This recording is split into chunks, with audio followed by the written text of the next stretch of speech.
जय हिंद साथियों। कहा जाता है कि असफलता के हजारों दुश्मन और सफलता के हजार दोस्त होते हैं। ये बात तो हम सभी लोगों ने सुनी होगी, लेकिन उन सफल और असफल लोगों की हजारों ऐसी कहानियां होती हैं जिनमें से कुछ कहानियों को समाज के सामने इस तरह से प्रस्तुत किया जाता है ताकि कुछ कारोबारियों का अपना बिजनेस और अधिक ऊंचाइयों पर पहुंच जाए और साथ ही साथ समाज का एक बड़ा तबका इस फील्ड में अपनी सफलता की कहानियां बनाने के लिए आ जाए और उस भीड़ में से एक दो लोग नए सफलता की इबादत लिखेंगे और फिर से एक दो लोग हजारों लाखों लोगों को इस फील्ड में लाने का काम करेंगे। इस तरह से बिजनेस मॉडल चलता है। जी हाँ, थंबनेल देखकर आप समझ ही चुके होंगे कि आज हम बात करने वाले हैं the dark reality of UPSC. Civil सेवा परीक्षा 2023 के नतीजे आ गए हैं। आदित्य श्रीवास्तव ने इसमें टॉप किया है, वहीं अनिमेश प्रधान दूसरे नंबर पर रहे। डी अनन्या रेड्डी ने तीसरी रैंक इसमें पाई। यूपीएससी यानी संघ लोक सेवा आयोग तथा राज्य लोक सेवा आयोग द्वारा अनेक प्रकार की प्रतियोगी परीक्षाएं आयोजित कराई जाती हैं, लेकिन उन सभी प्रतियोगी परीक्षाओं में से जो परीक्षा सबसे अधिक ध्यान आकर्षित करती है वो होती है आईएएस यानी इंडियन एडमिनिस्ट्रेटिव सर्विस, भारतीय प्रशासनिक सेवा। और प्रत्येक वर्ष जब भी इस परीक्षा का रिजल्ट आता है, पूरे समाज में एक अजीब किस्म की उथल पुथल चलने लगती है। सोशल मीडिया पर अनेकों ऐसे वीडियो आने लगते हैं जिनको देखकर लाखों युवा इंस्पायर होते हैं, प्रेरित होते हैं और उनको ये लगने लगता है कि जब ये कर सकता है तो मैं क्यों नहीं। दरअसल इसके पीछे पूरा एक बिजनेस मॉडल है। आज हम उसको समझने का प्रयास करेंगे कि कैसे हमारे दिमाग के साथ खेला जाता है और कैसे लाखों युवा इस दलदल में फंसकर अपना सब कुछ गवा देते हैं, लेकिन उनको फिर भी कहा जाता है कि अगर आप इस फील्ड में आ गए हैं तो आप एक अच्छे इंसान तो बन ही जाएंगे। किसी को भी आईएएस बनना है पहले अटेम्प्ट, बस मेरी एक बात मान लो, उससे ज्यादा कुछ मत करो, गारंटी तुम्हारा सिलेक्शन होगा, गारंटी। और सिलेक्शन अगर नहीं होगा ना, तुमको 2 साल का खर्चा देंगे 30,000 रुपए महीने के हिसाब से। इस एग्जामिनेशन में इतना पढ़ना थोड़ी है, इस एग्जामिनेशन में तुम बहुत पढ़ नहीं पाओगे, इतना जान लेना। तुम इतनी छोटी सी बात नहीं समझ पाते, लेकिन जब तुम यहाँ आ ही गए हो, पैसा खर्चा ही कर दियो, तो मेरी एक बात मान, क्लास वर्क और होमवर्क, उससे ज्यादा कुछ मत करो। यदि हम संघ लोक सेवा आयोग तथा कुछ राज्यों के राज्य लोक सेवा आयोग की बात करें तो प्रतिवर्ष जो परीक्षाएं होती हैं उसमें तकरीबन 15 से 20 लाख अभ्यर्थी होते हैं जो इस परीक्षा में पार्टिसिपेट करते हैं। याद रखिएगा, इसके अंतर्गत हम बात कर रहे हैं उत्तर प्रदेश लोक सेवा आयोग, बीपीएससी यानी बिहार लोक सेवा आयोग, आरएएस यानी राजस्थान एडमिनिस्ट्रेटिव सर्विस, एमपीपीएससी, इन सभी को शामिल करते हुए तकरीबन 15 से 20 लाख अभ्यर्थी प्रतिवर्ष इन परीक्षाओं में बैठते हैं। उनमें से लगभग 2,500 से 3,000 अभ्यर्थी इन परीक्षाओं में सफल होते हैं। सफलता का प्रतिशत तो आप देख ही सकते हैं, बेहद कम है, लेकिन उसके बावजूद ऐसा क्या कारण है कि प्रतिवर्ष लाखों अभ्यर्थी इन परीक्षाओं के लिए आते हैं और अपने भविष्य को इन परीक्षाओं के लिए झोंक देते हैं, जबकि सफलता का प्रतिशत इतना कम है? तो इसके पीछे काम करता है एक पूरा बिजनेस मॉडल।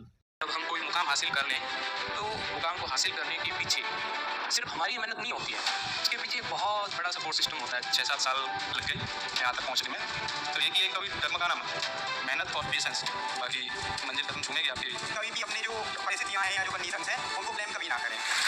इस साल कुल मिलाकर 5,73,000 छात्रों ने यूपीएससी की परीक्षा दी थी। इनमें से सिर्फ 933 छात्रों का चयन हुआ है, 933 छात्र पास हुए, जबकि 5,72,802 छात्र फेल हो गए। आज 933 लोगों की बात तो सब कर रहे हैं, लेकिन 5,72,802 लोगों की बात जो फेल हो गए हैं उनकी बात कोई नहीं कर रहा। जो पास परसेंटेज है इस परीक्षा में, यानी सिर्फ 0.16% छात्र ही यूपीएससी की परीक्षा में पास हो पाए। अब एक प्रश्न उठ सकता है कि ये आंकड़ा हम सभी के सामने है कि हिंदी माध्यम का सिलेक्शन रेशियो बेहद कम है और 0 की ओर जा रहा है। उसके बावजूद आखिर ऐसा क्या है कि इन परीक्षाओं की तैयारी करने वालों में से सबसे अधिक आबादी हिंदी माध्यम की है? जब भी इन परीक्षाओं का रिजल्ट आता है तो आपको सिर्फ 1-2 दिन तक ही ये बताया जाता है कि इन परीक्षाओं में टॉप किसने किया है। और अगर आपसे ये बात पूछ ली जाए कि इसमें टॉप 10 लोग कौन हैं, यानी टॉप 10 कैंडिडेट कौन है, तब शायद आपको इन टॉप 10 के नाम भी नहीं पता होंगे। आप सिर्फ 1-2 ऐसे नामों को जानेंगे जिन्हें कोचिंग संस्थान, सोशल मीडिया, प्रिंट मीडिया के माध्यम से जानबूझकर हम लोगों को बताना चाहते हैं। किसी भी परीक्षा में सफलता के लिए एक कड़ी मेहनत के साथ साथ एक बेहतर प्रॉपर गाइडेंस की आवश्यकता होती है। इतना ही नहीं, इसके साथ साथ धैर्य और कंटिन्यूटी, ये वो वेपन है जिसके माध्यम से आप सफलता में एक सार्थक परिणाम को पा सकते हैं। लेकिन हिंदी माध्यम के जो स्टूडेंट इन परीक्षाओं में सिलेक्ट होते हैं, उन पर कभी इस बात पर चर्चा होती ही नहीं है कि आखिर टॉप 100 में क्यों नहीं आए हैं, आखिर कमियां कहाँ रह गई, क्या आयोग वास्तव में भेदभाव कर रहा है, आखिर पेपर में सीसेट में इतनी बड़ी आबादी हिंदी माध्यम की फेल क्यों हो रही है, इसके पीछे कोचिंग का क्या रोल है। ये सब मुद्दे गौण हो जाते हैं, इन पर कोई चर्चा नहीं होती है। लेकिन चर्चा सिर्फ इस बात पर होती है कि आखिर हिंदी माध्यम के जिस स्टूडेंट ने टॉप किया है, भले ही उसकी रैंक 200 के ऊपर हो, क्या वो गरीब है, क्या उसके पिता पंचर की दुकान चलाते हैं, क्या उसके पिता रिक्शा चलाते हैं, क्या उसका जीवन गरीबी में गुजरा है, क्या वो किसी परीक्षा में फेल हुआ था, उसने कितने एग्जाम दिए हैं, कितने में फेल हुआ है, क्या 12th में उसके 30% से भी कम नंबर थे, क्या 12th में वो 3rd डिवीजन पास हुआ, क्या वो पढ़ने के लिए 10 किलोमीटर पैदल जाया करता था, क्या उसके पास पढ़ने के लिए किताबें भी नहीं हुआ करती थी, क्या या फिर उसके पास इतना रुपए भी नहीं होता था कि वो खाना खा सके, खाने के लिए वो दोस्तों पर निर्भर था, क्या गुरुद्वारा में खाना खाने जाता था। ये सब वो बातें हैं जिसको बढ़ा चढ़ाकर बताया जाता है। एक अभ्यर्थी जो 5-7 साल तक प्रयागराज में रहता है, 5-7 साल तक दिल्ली में रहता है, इतना एक्सपेंसिव एरिया में रहता है, मिनिमम जहां कम से कम 5 से 7 हजार खर्च होना स्वाभाविक है, दिल्ली जैसी जगह पर 10,000 रुपए मिनिमम खर्च होना स्वाभाविक है, उसके बावजूद भी 5-7 साल तक तैयारी करता है। कोचिंग जिनकी फीस 2.5 लाख रुपए है, कोचिंग की फीस देता है, प्रॉपर टेस्ट सीरीज ज्वाइन करता है, हजारों लाखों रुपए की किताबें खरीदता है, इतना ही नहीं लाइब्रेरी भी ज्वाइन करता है, उसके बावजूद भी वो गरीब है। और हाल तो ये है कि 2014 से पहले तक शायद उसके घर में बिजली भी नहीं रही होगी, या फिर यूपीएससी में सिलेक्ट होने के पहले तक सरकार की योजनाओं के लाभ न मिलने के कारण उसे घर में अभी भी पन्नी या त्रिपाल लगा हुआ है। अब एक प्रश्न है आप सभी से, क्या इन सभी बातों का इस एग्जाम से कोई लेना देना है, या इस एग्जाम की सफलता से कोई लेना देना है?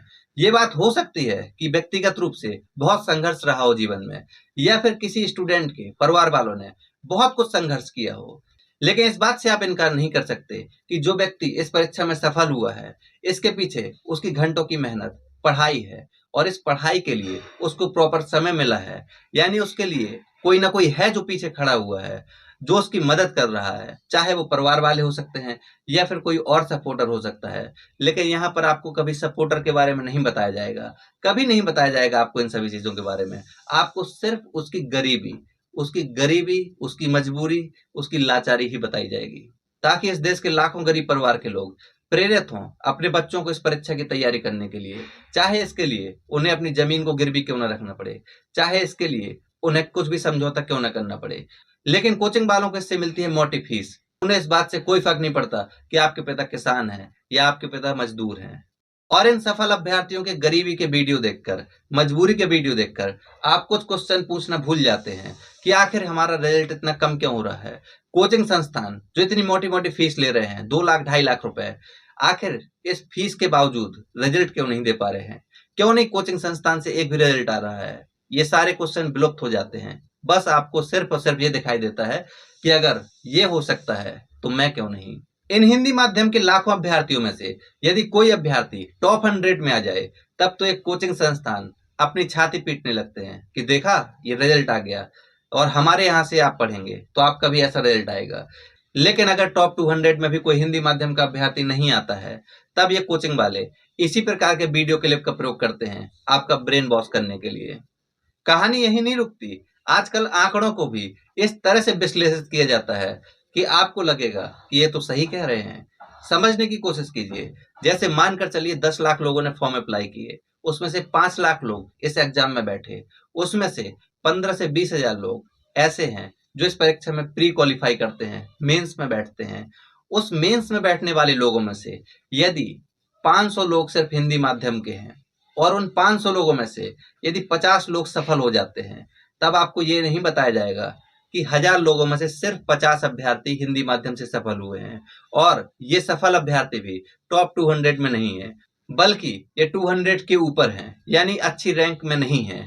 तब आपको सिर्फ ये बताया जाएगा कि देखिए, अगर 500 लोगों ने मेंस लिखा है और उसमें से 50 लोग सफल हुए हैं, तो इसका मतलब है ये रिजल्ट बहुत ही अच्छा है और हिंदी माध्यम इम्प्रूव कर रहा है। और ये रिजल्ट ये दिखाता है कि हमारे कोचिंग ने इस पर बहुत मेहनत की है, इसी कारण से रिजल्ट आ पाया है। और आप इस तथ्य को सही मान लेंगे और आप जाकर बिना सोचे समझे सीधे कोचिंग में दाखिला लेंगे। जबकि यहाँ प्रश्न ये होना चाहिए था कि आखिर 1000 लोगों में से सिर्फ 50, क्या ये पर्याप्त है? और 50 में भी ऐसा क्यों नहीं है कि कम से कम 10 लोग टॉप 100 में आते, यानी प्रॉपर आईएएस किसी को भी नहीं।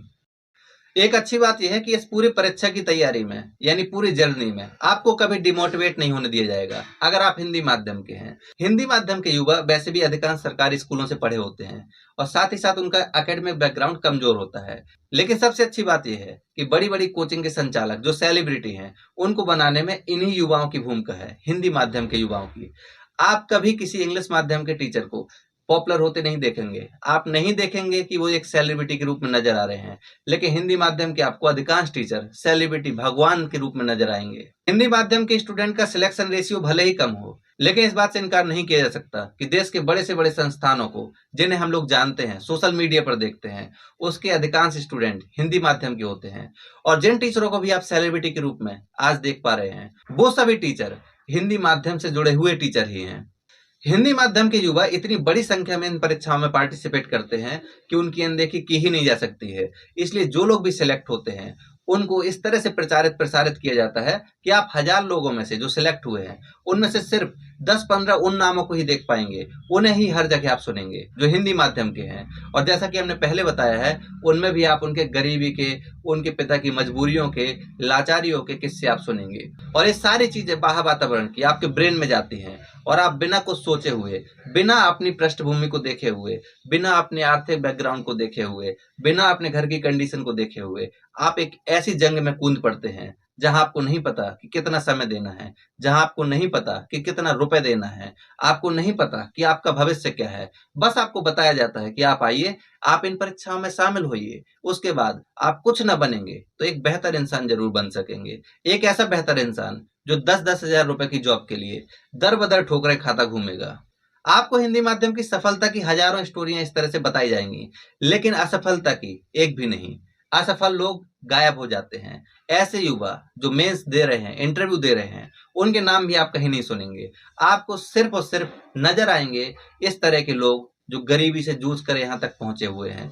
हालांकि उन्होंने खुद शायद कभी गरीबी का सामना किया ही नहीं होगा। और हर साल आप देखेंगे रिजल्ट आने के बाद 1-2 लोग ऐसे चुन लिए जाते हैं आपको, जिनके नाम पूरे साल देखने को मिलेंगे मीडिया में, सोशल मीडिया में, हर जगह। आप शायद कभी जानने की कोशिश भी नहीं करेंगे कि उनकी सफलता के पीछे कौन लोग खड़े हुए थे और आखिर उनके यहाँ तक पहुंचने के पीछे जो लोग संघर्ष कर रहे थे वो हैं कौन, आप कभी जान भी नहीं पाएंगे। लेकिन हिंदी पट्टी के युवाओं को इन परीक्षाओं की ओर लाने के लिए सिर्फ मीडिया, सोशल मीडिया नहीं, बल्कि बॉलीवुड भी बहुत हद तक जिम्मेदार है। और इस बिजनेस मॉडल में सिर्फ मीडिया, सोशल मीडिया नहीं, बल्कि साथ ही साथ शामिल है बॉलीवुड। बॉलीवुड में जब कभी भी ऐसी मूवी बनती है जिनका संबंध सिविल सेवा परीक्षाओं से है, हजारों की तादाद में ऐसे युवा इन मूवियों को देखकर इंस्पायर होते हैं और इन परीक्षाओं में जाना चाहते हैं। लेकिन सबसे बेहतरीन बात यह है कि इन मूवियों में किसी सिविल सर्वेंट के काम को नहीं दिखाया जाएगा, बल्कि इनमें सिर्फ दिखाई जाएगी संघर्ष की या गरीबी की स्टोरी, और साथ ही साथ उन हालातों को, जिन हालातों के कारण, जिन हालातों से जूझते हुए कोई व्यक्ति सफल हुआ है। या फिर इस तरह की कहानी कि कोई व्यक्ति प्यार में धोखा खाने के बाद किस तरह से यूपीएससी क्रैक करके बदला लेता है। और इन सभी कहानियों को देखकर युवा बहुत शीघ्रता से प्रभावित होते हैं। और ऐसे युवा जिनके साथ इस तरह की घटनाएं हुई होती हैं, उनको भी अंदर से लगने लगता है कि अब तो अगला नंबर मेरा है, अब मैं ही बदला लूंगा आगे चलकर। और यही युवा बिना सिलेबस देखे हुए सड़कों पर सिर्फ यही गाना गुनगुनाने लगते हैं कि मेरा इंतकाम देखेगी। आप ये बात दिमाग पर बैठा लीजिए कि आप सोशल मीडिया या मीडिया में जो भी आप देखते होंगे, उसमें आपको एक बात देखनी चाहिए, कभी भी आपको ये नहीं बताया जाएगा किसी सिविल सर्वेंट ने कौन से अच्छे काम किए हैं। आपको सिर्फ और सिर्फ बताया जाएगा गाड़ी से उतरते कैसे हैं, हजारों लोगों की भीड़ कैसे उनको घेरे हुए है, साथ ही साथ गाड़ियों का एक लंबा काफिला जिसके पीछे सिक्योरिटी, पुलिस फोर्स, आम जनता, नेता, विधायक सब कोई खड़ा हुआ है। आपको इस तरह से सिविल सर्वेंट को प्रस्तुत किया जाएगा जैसे सिविल सर्वेंट नहीं, गॉड है, जिनके चलने मात्र से गरीबी, बेरोजगारी जैसी सारी चीजें दूर हो जाएंगी। ये जहां से गुजर जाएंगे वहां की सड़कें अमेरिका की सड़कों से भी बेहतर बन जाएंगी।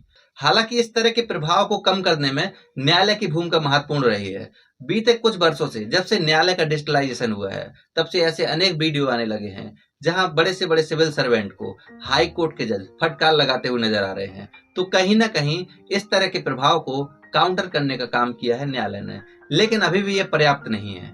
Are you sleeping?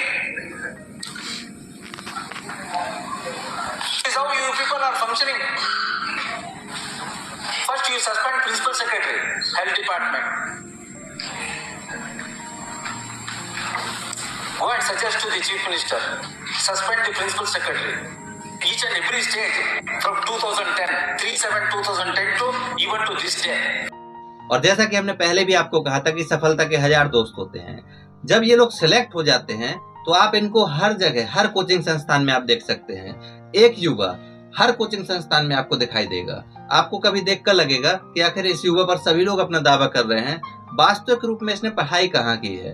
लेकिन आपको इसके लिए ये समझा देते हैं कि दरअसल ये परीक्षा एक बेहद लंबी प्रक्रिया है। इसमें अनेक पार्ट्स होते हैं, जैसे प्रारंभिक परीक्षा, सीसेट, मेंस, एसे राइटिंग, साथ ही साथ मॉक इंटरव्यू, टेस्ट सीरीज, इतनी सारी चीजें आप एक संस्थान से हो सकता नहीं करते हो। इसके लिए कोई व्यक्ति अलग अलग संस्थान का सहारा लेता है।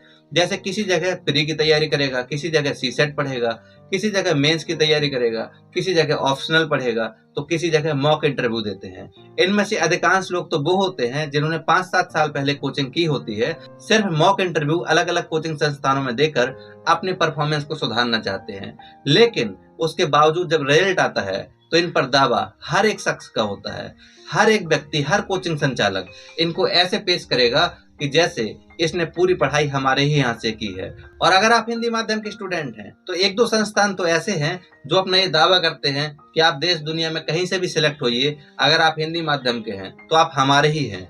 और इस बात को युवा, ये जो तैयारी करने वाले लोग हैं, वो भी इस बात को मानते हैं। उनने भी ऐसा मान रखा है कि अगर आप हिंदी माध्यम से तो आप इसी कोचिंग से सिलेक्ट हुए होंगे। ये कहानी तो थी हिंदी माध्यम की, लेकिन आप इस तरह की कहानियां इंग्लिश माध्यम में नहीं पाएंगे।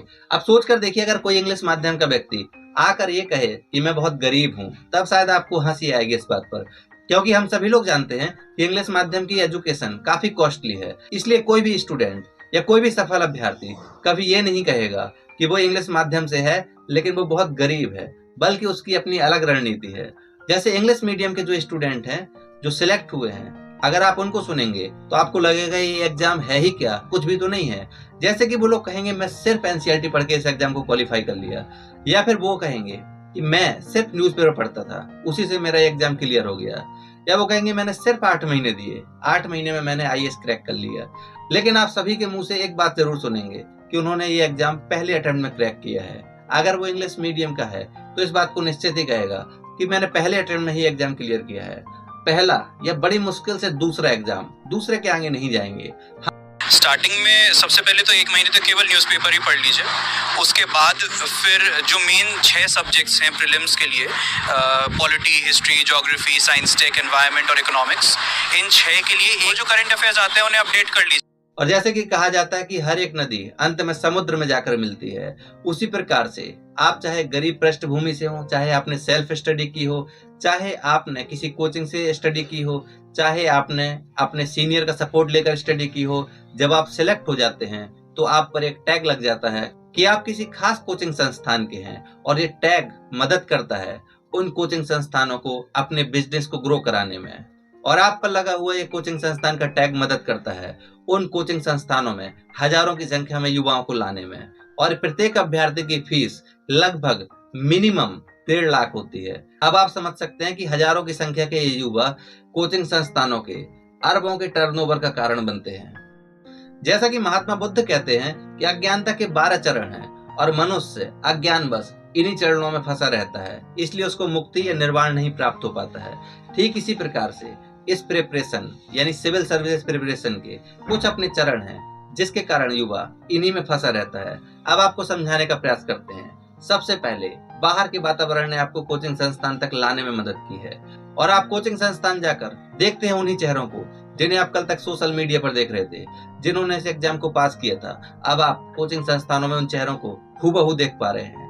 अब आपका जो अब तक वहम था वो आपको यकीन में बदल गया है, और आपको पूर्ण विश्वास हो गया कि हाँ, ये लोग इसी कोचिंग संस्थान से पढ़े हुए हैं, क्योंकि अगर फ्रॉड हुआ होता तो ये लोग यहाँ इस कोचिंग में क्या कर रहे होते। लेकिन बात सिर्फ यही नहीं रुकती है। जब आप कोचिंग संस्थान में दाखिला ले लेते हैं, उसके बाद आपको अनेक प्रकार से तैयार कराने के लिए, आपकी तैयारी को और मजबूत कराने के लिए कई तरह के प्रोग्राम कोचिंग संस्थान लॉन्च करते हैं, जैसे improvement programme, value addition programme. ये वो प्रोग्राम होते हैं जिनके माध्यम से कहा जाता है कि अब तक जो आपने तैयारी की है वो ठीक है, लेकिन उसको और बेहतर बनाइए। इतना ही नहीं, कहा जाता है एग्जाम में क्रैक करना है तो टेस्ट सीरीज खरीदिए, और दसों हजार रुपए की टेस्ट सीरीज खरीदनी पड़ती है। आप एक बार एग्जाम में असफल होते हैं, उसके बाद फिर से आपको टेस्ट सीरीज खरीदनी पड़ती है। इतना ही नहीं, पीसीएस के लिए अलग खरीदिए, आरओ एआरओ के लिए अलग खरीदिए। आपको जो भी एग्जाम देना है, मार्केट में उसकी टेस्ट सीरीज है। और एक कोचिंग संस्थान दो तरह से बिजनेस करते हैं। एक तरफ तो आप कोचिंग में जाकर ही टेस्ट सीरीज देते हैं,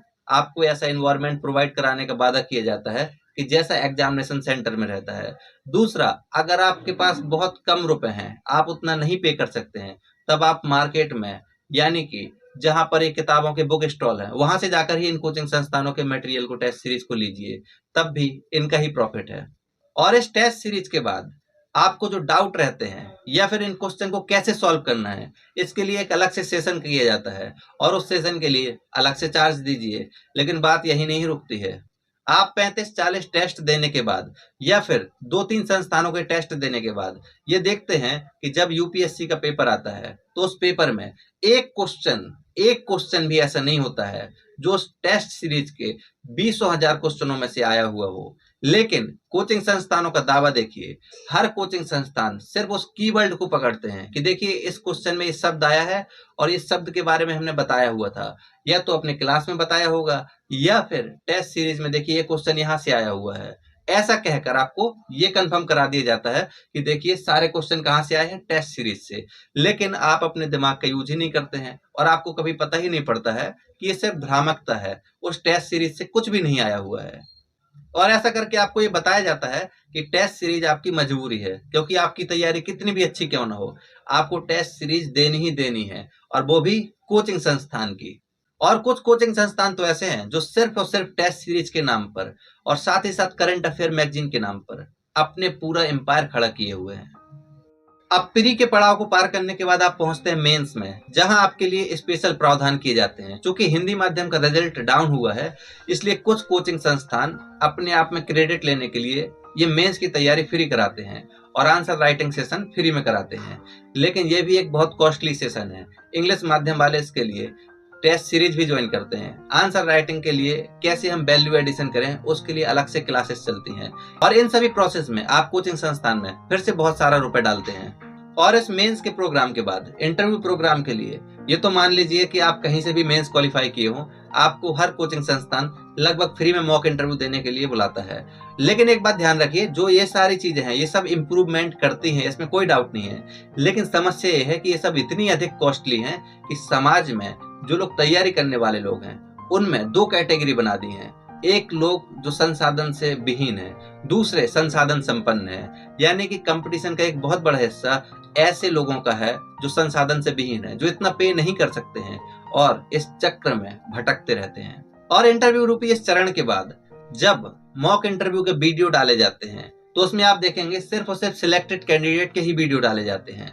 आखिर क्यों नहीं कोई सवाल करते इन कोचिंग संस्थानों से कि क्यों नहीं आपने उनके वीडियो डाले हैं जो लोग इसमें सफल नहीं हो सके हैं या किसी भी कारण से कहीं ना कहीं वो लोग फेल हुए हैं।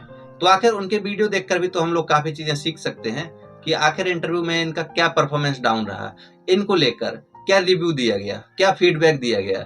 लेकिन ये वीडियो आपको कहीं देखने को नहीं मिलेंगे और शायद हम लोग भी मांग नहीं करना चाहते हैं कोचिंग से, क्योंकि कोचिंग ने ब्रेन वॉश कर रखा है।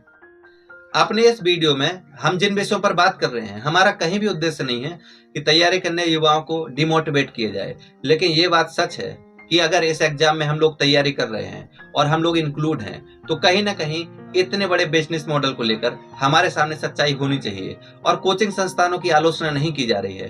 कोचिंग संस्थान हिंदी माध्यम के लिए काफी आवश्यक है, क्योंकि आप यहाँ पर आपका जो कमजोर एकेडमिक बैकग्राउंड है, जो आपको ग्रेजुएशन तक नहीं मिला है, उसको आप कम समय में सीख सकते हैं और अपने आप में इम्प्रूवमेंट कर सकते हैं। क्योंकि जिस काम को करने में 3 से 4 वर्ष आपको लगेंगे, वो काम आप कोचिंग संस्थान से जुड़कर 1 से 1.5 साल में कर सकते हैं। लेकिन यहाँ पर सवाल यह है कि आखिर कोचिंग संस्थान इतनी अधिक एक्सपेंसिव क्यों? आखिर ये टीचर जो इतनी मोटी रकम लेते हैं, आखिर ऐसा क्या देते हैं जो गारंटी बनता है आपके सिलेक्शन की? लेकिन इसके बावजूद भी क्या कारण है कि इतनी मोटी रकम देने के बाद भी रिजल्ट एकदम डाउन हो रहा है? क्या कोचिंग संस्थान सिर्फ और सिर्फ ये निश्चय कर लिए हैं कि जो लोग सिलेक्ट हो जाएंगे उनको फेस वैल्यू बनाकर नए लोगों को अपनी ओर बुला लेंगे और उनसे एक मोटी रकम लेकर अपने कोचिंग संस्थान को और आगे ले जाएंगे। क्या यही बिजनेस मॉडल काम करता रहेगा, या फिर इन कोचिंग वालों को, कोचिंग संस्थानों को ये दिखाना पड़ेगा कि इतने लोगों ने पिछले साल हमारे यहाँ एडमिशन लिए हैं, उसमें से 10 लोग 5 लोग जो भी सफल हुए हों ये वो लोग हैं। साथ ही साथ इन सफल अभ्यर्थियों के पोस्टर लगाने के साथ ये भी बताना चाहिए कि आखिर ये अभ्यर्थी कब से उनके संस्थान से जुड़े हैं और साथ ही साथ उन्होंने कोचिंग संस्थान से कौन सा कोर्स लिया था, प्री का, मेंस का, ऑप्शनल का, या फिर सिर्फ मॉक इंटरव्यू के लिए आए हुए थे। ये सारी सच्चाई बतानी चाहिए। जैसे हम लोग कहते हैं कि चुनाव में हमें अपने प्रतिनिधि के बारे में जानकारी होनी चाहिए, उसी प्रकार हमें कोचिंग संस्थानों के बारे में डिटेल जानकारी होनी चाहिए, क्योंकि बहुत बड़ी आबादी ऐसी है जो गरीबी, बेरोजगारी जैसे आलम से जूझकर एक मोटी राशि इन कोचिंग संस्थानों को देती है। तो क्या इन कोचिंग संस्थानों की इतनी जिम्मेदारी नहीं बनती है? यूट्यूब पर फेमस टीचर हैं जो टीचिंग के अलावा बाकी सब कुछ करते हैं, उनकी कोचिंग संस्थान पर पेनल्टी लगाई गई थी, क्योंकि जो कोचिंग संस्थान 2018-19 में बना वो ये दिखा रहे थे कि 2015-16 बैच के आईएएस ऑफिसर उनकी कोचिंग से हैं। तो इस तरह की भ्रामकताएं आखिर क्यों फैलाई जाती हैं? और साथ ही साथ ये कोचिंग संस्थान क्या सिर्फ और सिर्फ बिजनेस मॉडल को फॉलो करेंगे? क्या इनकी एथिक्स गायब हो चुकी है, या फिर इनके अंदर एथिक्स की भावना है ही नहीं?